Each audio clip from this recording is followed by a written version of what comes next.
Hola, pelados de quinto. Ojalá que esté todo muy bien en las casas, que esté todo muy tranquilo, que estén juiciosos haciéndole caso a los papás. Y el presente video tiene como fin resumir la clase y las actividades que se hicieron en clase el día 15 de julio de Ciencias Sociales. Yo la verdad no me pude disfrazar de pirata, pero la imagen que ustedes ven atrás mío, pues es la iconografía o el símbolo de un pirata.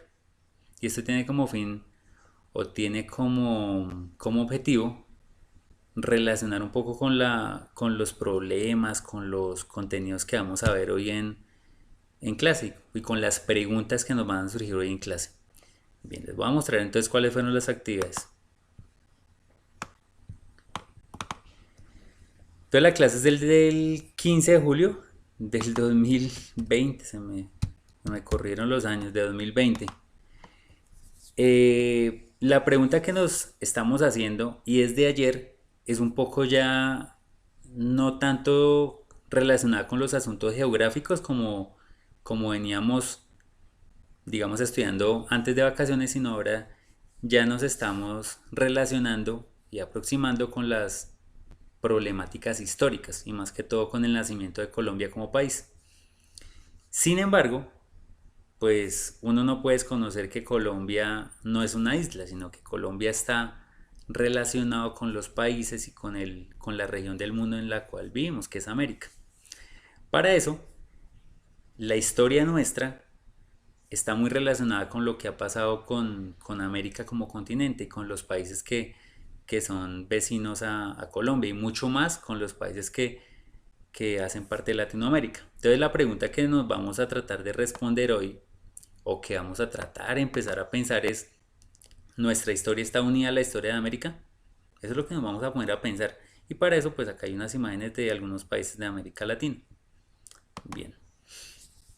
Para empezar, hay que, digamos, empezar a hacernos unas preguntas. Recuerde que en sociales no hay temas, no hay títulos, lo que hay es preguntas y problemas.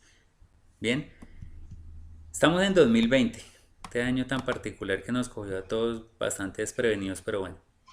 Asumimos que hay un país que se llama Colombia en el cual vivimos, capital Bogotá y etcétera. Sin embargo, si echamos para atrás, si empezamos a hacer una línea de tiempo hacia atrás, pues vamos a llegar más o menos 250 años en el pasado, 260, 250 años más o menos, y nos empezamos a hacer otra pregunta y es, en este año, hace 260 años, en ese momento existía Colombia como país. Esa es la pregunta que nos hacemos.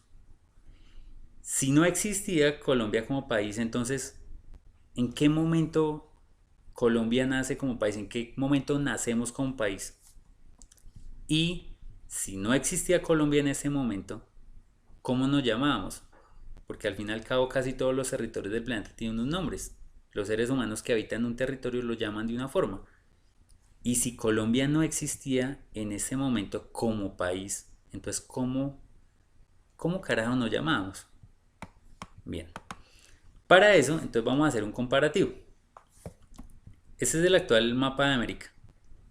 Tiene todos los países que conforman América del Norte, América Central y América del Sur y América Insular. Esto es como pasa actualmente. Sin embargo, si echamos bastante tiempo para atrás, 250, 270, 260 años en el pasado, pues miren que la división territorial es bastante diferente. No se preocupen si no alcanzan a ver esta tabla de convenciones, estos nombres, en este momento no nos interesa. Lo que nos interesa es un poco que, digamos que logren identificar las diferencias entre uno y otro. Bien, listo. Entonces acá, ¿qué pasó? Debió haber pasado algo para haber pasado de esto a esto. Bien, entonces para eso vamos a empezar ahora o vamos a seguir con unas preguntas que nos pueden dar lugar a lo que nos estamos pensando. Bien, bien, ¿cuál es el idioma más usado en Colombia? El español, por eso es que hay una materia en grado quinto en los colegios que se llama español, es por eso. La pregunta es, ¿por qué hablamos español y no portugués? O sea, ¿por qué hablamos español en Colombia y no portugués como lo hacen, por ejemplo, en Brasil? Ahora va la otra pregunta. ¿Cuál es el idioma más Ay, acá me equivoqué. ¿Cuál es el idioma más usado en Brasil? El portugués, como veíamos ayer en el video de mi amiga Nicole que les envía saludos desde Brasil. Allá hablan mayoritariamente el portugués. Y la pregunta vuelve a pasar. ¿Por qué en Brasil hablan portugués y no francés? O sea, debe haber algo que haya pasado en la historia que nos haya puesto a los colombianos a hablar mayoritariamente el español y en Brasil que, no, que los haya puesto a ellos a hablar mayoritariamente portugués.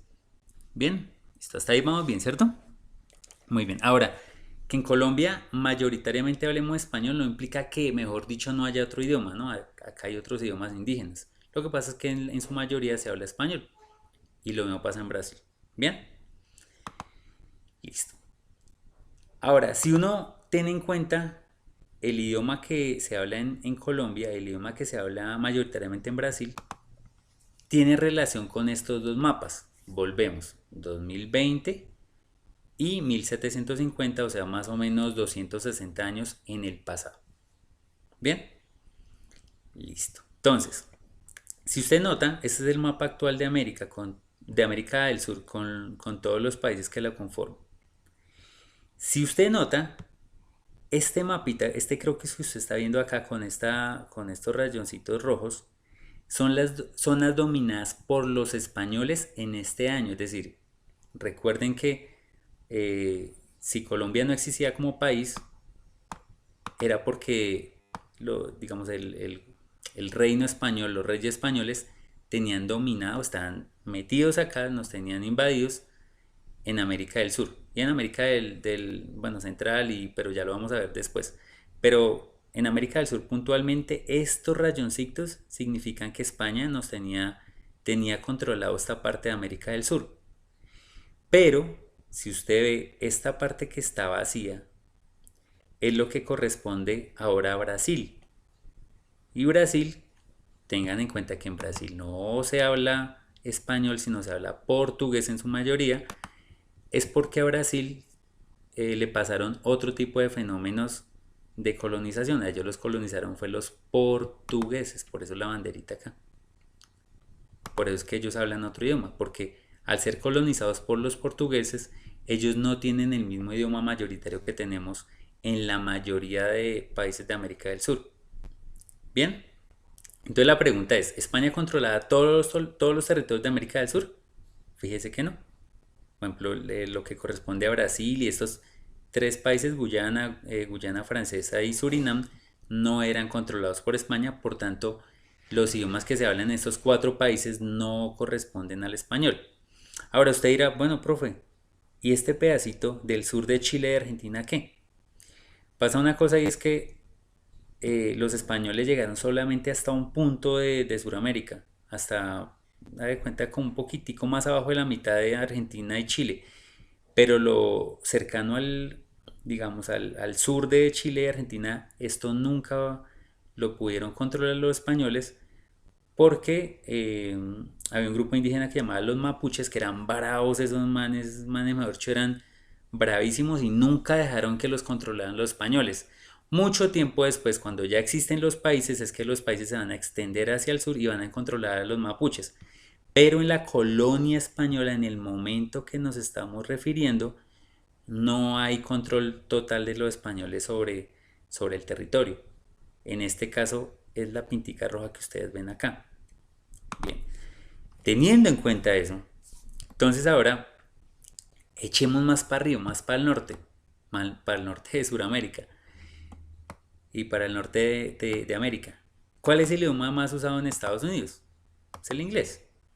Ahora, ¿por qué en Estados Unidos se habla mayoritariamente inglés y no español?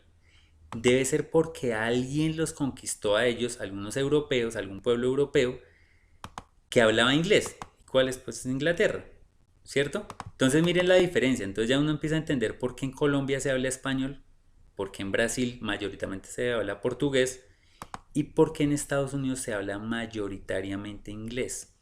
Es por este tipo de fenómenos, porque los europeos, algunos pueblos de allá, conquistaron los territorios americanos de tal forma que a donde iban llegando iban transformando los idiomas indígenas, incluso los iban aniquilando y digamos que iban era, digamos que colonizando y obligando a las comunidades indígenas a hablar el idioma traído por ellos.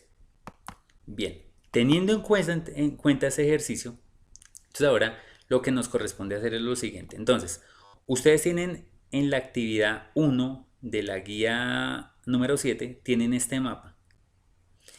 Como les decía hace un momento, miren que de hecho es el mismo mapa recortado.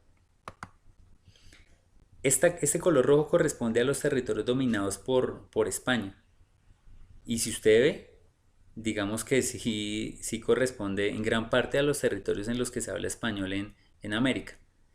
Ahora, con un color amarillo, usted va a colorear en su mapa lo que corresponde a Brasil, que son los dominios que para ese momento, hace más o menos 260 años, corresponde al territorio de Brasil.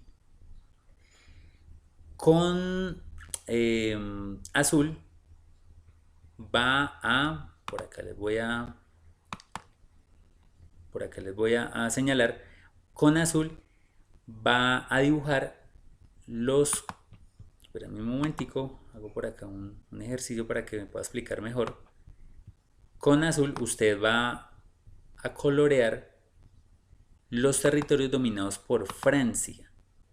Es lo que corresponde a esta costa oriental de Estados Unidos y un poco a a la costa oriental de Estados Unidos en frontera con Canadá y una partecita de Canadá por acá. Ahora, con negro va a colorear lo que corresponde a los dominios ingleses, que es la mayor parte de Estados Unidos, que es esta parte. Ahí me perdonarán el rayado, ustedes van a tener colores a la mano y lo van a poder hacer con más calma y con más juicio, no tan feo como colorea y dibuja el profesor Javier. ¿Listo? Y como les decía, con amarillo, la zona que corresponde ahora a Brasil. Bien, ahí me perdonarán lo feito, pero lo feito del dibujo, bueno. Bien, entonces la primera actividad entonces colorear y ubicar con los colores que aparecen en esta tabla de convenciones los territorios dominados por españoles, ingleses, franceses y portugueses. Ahora la pregunta que nos viene, y acá es donde se empieza a complicar el asunto bastante, y es que ustedes ven estos símbolos, ustedes ven estos símbolos, muy bien, se me bloqueó el computador, listo. Ustedes ven estos símbolos y tienen que ver con imágenes de guerra y piratería, aunque no parezca, la piratería existió. Bien, imagínense que esta gente no se la llevaba bien, es decir, esta gente tenía grandes problemas de colonización y aparte que ya tenían muchos territorios dominados, ellos digamos que tenían problemas de conflicto. Los españoles tenían conflicto con los ingleses y con los portugueses y los franceses tenían también problemas con los ingleses y los portugueses, de tal forma que, por ejemplo, donde yo ubiquen un dibujito como de una espada como en guerra, como entre cruzadas, van a ubicar este dibujito, por ejemplo, acá en la zona del Caribe, que es la zona de piratería, digamos, más grande del mundo en ese momento, y por acá, en lo que corresponde a la frontera entre Brasil y Uruguay, van a ubicar otro símbolo de guerra. ¿Por qué? Bueno, y falta otra, mentiras, falta otra. ¿Por qué? Porque imagínense que esta gente, aparte que tenía territorios dominados, andaban de bonche entre ellos, andaban de pelea. Entonces van a tener problemas, por ejemplo, acá los portugueses contra los españoles, los ingleses contra los españoles y acá los franceses contra los ingleses. Eso va a ser supremamente interesante porque después ya nos vamos a empezar a enterar cómo eso influye en distintos elementos digamos, de la historia colonial. Bien, entonces a partir de eso empezamos a entender que el cuento de la piratería no es una cuestión de Disney, una cuestión de dibujos animados, sino que existió en realidad. Y uno cómo sabe que los piratas existieron. porque hay evidencias en ciudades como Cartagena, por ejemplo, en las murallas de Cartagena, que miren que Cartagena es una ciudad costera de la costa atlántica de Colombia, en la cual se construyeron murallas y se establecieron cañones para proteger a la ciudad de los piratas ingleses. Y de hecho los piratas que eran, digamos, mercenarios o guerreros que trataban de robar las riquezas que eran extraídas de América del Sur. Y en San Andrés también, por ejemplo, cuando usted va a San Andrés escucha mucho el asunto de los piratas y con un sitio turístico incluso que se llama la Cueva de Morgan. ¿Y por qué? Porque todo este territorio del Caribe era minado de piratería y de problemas de piratas entre españoles e ingleses. ¿Por qué? Porque los españoles trataban de sacar el oro que extraían de las zonas controladas por ellos y los piratas ingleses, más que todos los interceptaban en el Caribe, los bombardeaban y los robaban. Ahora eso tiene un problema y es que muchos barcos, bueno, no sé qué tantos barcos, pero sí algunos casos han habido en los cuales los, digamos que los barcos bombardeados por piratas, algunos se hundieron con todas las riquezas que llevaban ahí. Uno de esos casos es el caso del Galeón San José, que es un barco por el cual se estaban extrayendo riquezas de acá, de América. Salió por Cartagena en esa época, o sea, póngale hace más de 250 años, y en el Caribe es bombardeado por unos piratas y se hunde, o sea, ni siquiera los piratas pudieron recuperar ese, esas riquezas. Y vean este informe para que sepan de qué estoy hablando. Y esta también podría ser la imagen de la semana, que los rescatistas de los tesoros del Galeón San José construyeron con 6.000 fotografías del lecho marino. Y les voy a mostrar una a una. En la imagen ahora son distinguibles, por ejemplo, las tinajas en las que cargaba agua y vino. Entre ellas también se ve un dedo de oro, joya típica de los conquistadores. Ahí está el dedo, fíjense ustedes. Pero además al otro lado está esta típica vasinilla del capitán. Aquí está. Y a su lado la empuñadura de un brete y junto a lo que alguna vez fue el mástil y los baúles de la época de contenido aún desconocido. Y también esto, una docena de jeringas de bronce del botiquín. Y ahora con todo esto se busca un contratista para que traiga a la superficie tremendo tesoro. En 1708, esta embarcación de pabellón español naufragó en aguas del Mar Caribe cerca de la bahía de Cartagena, impactada por cañones ingleses. Era un galeón de 3 puentes, 2 cubiertas, armado con 62 cañones. Pesaba aproximadamente 1 tonelada y estaba cargado con lingotes de oro, barras de plata y joyas de contrabando. 310 años después se conoce la planimetría que permite ver lo que aún queda de la embarcación a 600 metros de profundidad. Este vehículo subacuático autónomo, el Remus 6000 del Instituto Oceanográfico de Estados Unidos, fue el encargado de realizar los estudios arqueológicos y de tomar 6.000 fotografías para crear este mosaico que permite ver con detalle las 3/4 partes del galeón que aún permanece en las profundidades del Mar Caribe. En el lecho marino se ven 22 cañones de bronce, material que resiste a la corrosión, algunos con vestigios de las cureñas que los sostenían.